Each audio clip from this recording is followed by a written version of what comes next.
to find it. Therefore, I say to you, be sober. Do not be deceived. And many times have I said to you all together, and also to you alone, James, have I said, be saved. And I have commanded you to follow me, and I have taught you what to say before the archons. Observe that I have descended and have spoken and undergone tribulation, and carried off my crown after saving you. For I came down to dwell with you, so that you in turn might dwell with me.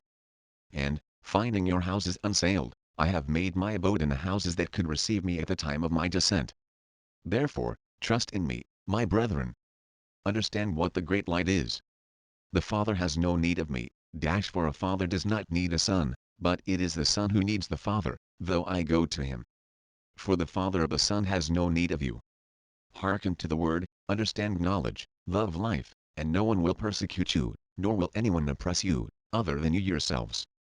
O you wretches! O you unfortunates! O you pretenders to the truth!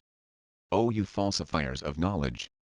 O you sinners against the Spirit, can you still bear to listen, when it behooved you to speak from the first? Can you still bear to sleep, when it behooved you to be awake from the first, so that the kingdom of heaven might receive you? Verily, I say unto you, had I been sent to those who listen to me, and had I spoken with them, I would never have come down to earth. So, then, be ashamed for these things. Behold, I shall depart from you and go away, and do not wish to remain with you any longer, just as you yourselves have not wished it. Now, therefore, follow me quickly. This is why I say unto you, for your sakes I came down. You are the beloved. You are they who will be the cause of life in many. Invoke the Father, implore God often, and he will give to you. Blessed is he who has seen you with him when he was proclaimed among the angels, and glorified among the saints. Yours is life. Rejoice, and be glad, as sons of God. Keep his will, that you may be saved. Accept reproof from me and save yourselves. I intercede on your behalf with the Father, and he will forgive you much. And when we had heard these words, we became glad, for we had been grieved at the words we have mentioned before. But when he saw us rejoicing, he said, Woe to you who lack an advocate! Woe to you who stand in need of grace! Blessed will they be who have spoken out and obtained grace for themselves. Liken yourselves to foreigners. Of what sort are they in the eyes of your city? Why are you disturbed when you cast yourselves away of your own accord and separate yourselves from your city? Why do you abandon your dwelling place of your own accord, making it ready for those who want to dwell in it? O you outcasts and fugitives, woe to you, for you will be caught. Or do you perhaps think that the Father is a lover of mankind, or that he is won over without prayers, or that he grants remission to one on another's behalf, or that he bears with one who asks? For he knows the desire, and also what it is that the flesh needs. Or do you think that it is not this flesh that desires the soul? For without the soul, the body does not sin, just as the soul is not saved without the Spirit. But if the soul is saved when it is without evil, and the Spirit is also saved, then the body becomes free from sin.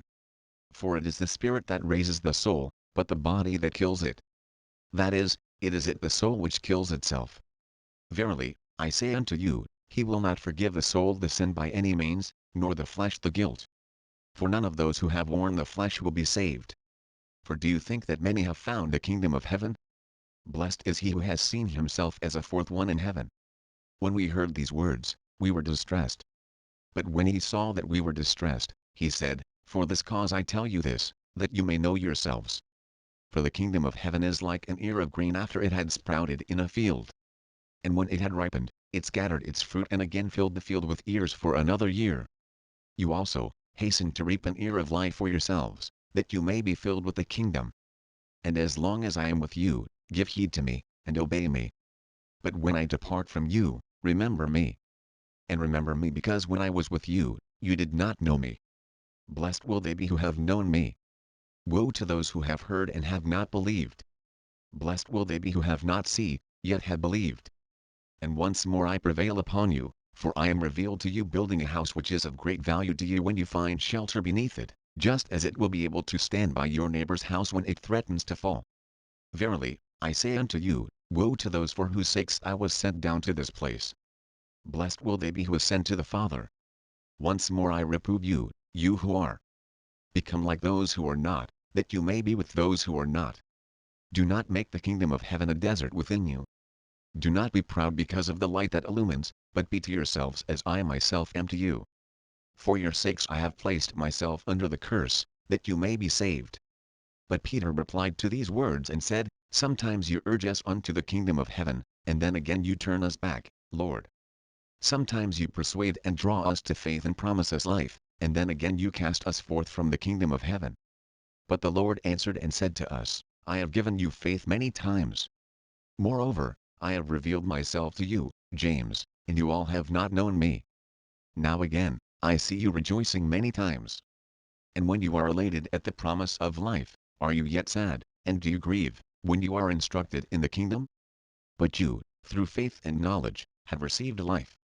Therefore, disdain the rejection when you hear it, but when you hear the promise, rejoice the more. Verily, I say unto you, he who will receive life and believe in the kingdom will never leave it, not even if the Father wishes to banish him. These are the things that I shall tell you so far. Now, however, I shall ascend to the place from whence I came.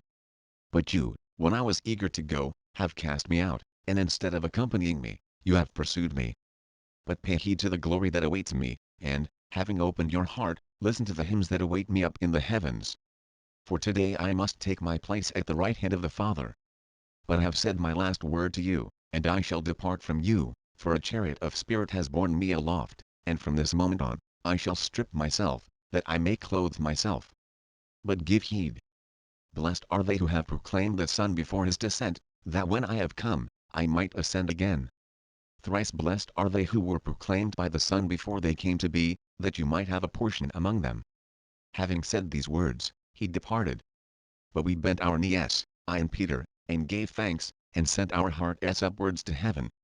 We heard with our ears, and saw with our eyes, this noise of wars, and a trumpet blare, and a great turmoil. And when we had passed beyond that place, we sent our minds farther upwards, and saw with our eyes and heard with our ears hymns, and angelic benedictions, and angelic rejoicing, and heavenly majesties were singing praise, and we, too, rejoiced. After this again, we wished to send our spirit upward to the majesty, and after ascending, we were not permitted to see or hear anything, for the other disciples called us and asked us, What did you hear from the Master? And what has he said to you? And where did he go?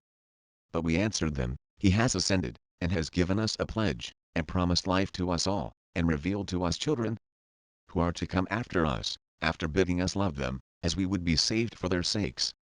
And when they heard this, they indeed believed the revelation, but were displeased about those to be born. And so, not wishing to give them offense, I sent each one to another place.